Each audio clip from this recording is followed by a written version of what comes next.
Kia ora, my name's Sacha Copland and this is my TAHI Mahi. So I'm a choreographer.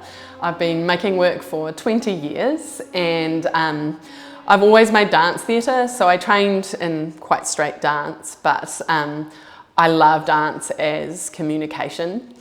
And I think, yeah, even though sometimes people say they don't understand dance, I actually think everyone understands physical communication to a degree because it's something we do really naturally.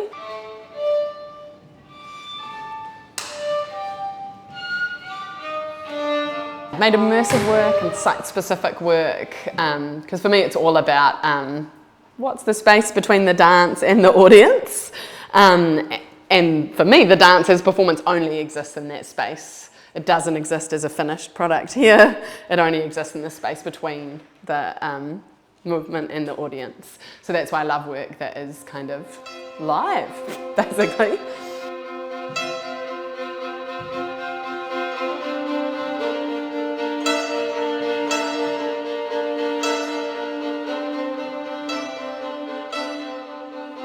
I thought about making a solo show when I was 20. And I looked around and didn't see many older choreographers making solo shows because I think a lot of people retire at about 27 or 32 or 37.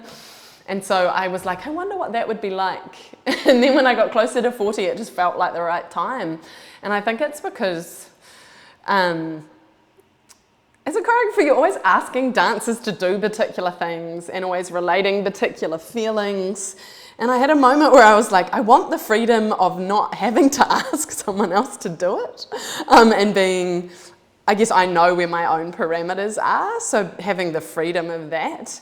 And I also found that, like, dance comes from the body, right? Like, the body is where it starts from, which is so personal. So I was like, yeah, I feel like sometimes working, just being honest about the fact that it's a very personal form. So letting it translate more directly from your heart into your limbs and spine. My show is called The Emperor's New Clothes and it's about the economic system. And the reason I'm making it is because I feel strongly about it. And I think I resisted that for a while. You know, I haven't made work that is overtly political. It's always had political undertones, but the world's really loud right now. We're not living in a subtle time.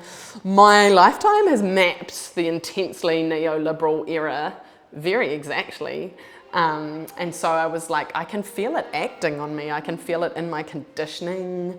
I can feel it in my body. So I realized it's how I feel in the world a little bit. So I thought I'm gonna apply economic concepts to the body as a way of, I guess, a little bit of relief and a little bit of just honestly demonstrating how, like, physically ludicrous something like infinite growth is, for example.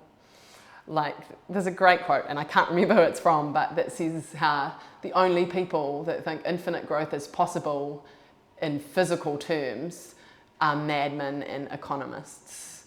And it's true, like, if I try and jump forever, there's a point where I tap out. I can't go any higher. I can't make it anymore. People don't live forever. Like,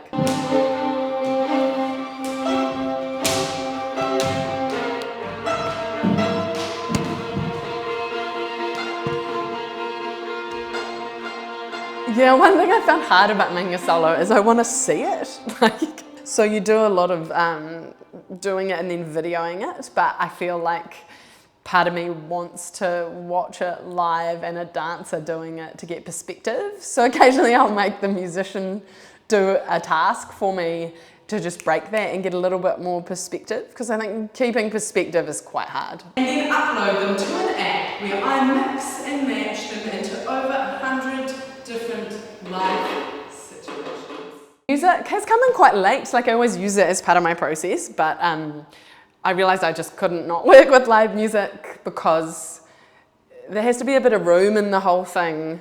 I think as a performer, I am relatively instinctive within structure. So if it's too tight, then I feel like it's not alive enough in the moment. So the live music really helps that because it's totally responsive as well. Even within things that are quite specific and quite cued, it's still so much more responsive than a recording.